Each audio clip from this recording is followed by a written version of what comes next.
Real বেতিসকে 4-1 গোলে হারিয়ে conference লিগের শিরোপা জয় করেছে চেলসি। বুধবার পোল্যান্ডের তারকেনস্কি অ্যারেনায় শুরুতে পিছিয়ে পড়া চেলসিকে বড় উপহার দেওয়ার কৃতিত্ব কোল পালমারের। দুর্দান্ত ও সৃজনশীল পারফর্ম করে দলকে জয়ের পথে এগিয়ে নেন ইংলিশ অ্যাটাকিং মিডফিল্ডার। বেতিস ম্যাচের শুরুতে কিছুটা নার্ভাস থাকলে 9 মিনিটে আবদে এজালজুলি বক্সের প্রান্ত থেকে জোরালো নিচু শটে গোল করে দলকে এগিয়ে দেন। 1-0 ব্যবধানে এগিয়ে থেকে বিরতিতে যায় স্প্যানিশ লা লিগার ক্লাব বেতিস। 83 মিনিটে বদলি খেলোয়াড় জেডন সানচো ব্যবধানে 3-1 করেন।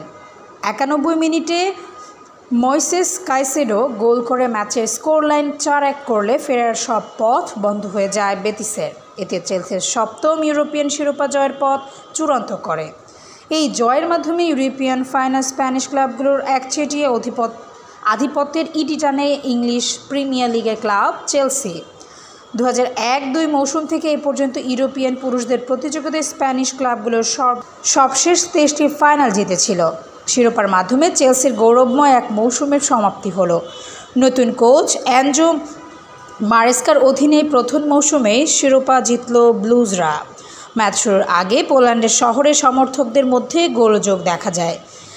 এর জেরে 28 জনকে গ্রেপ্তার করা হয়। Sports desk, সমযোগ।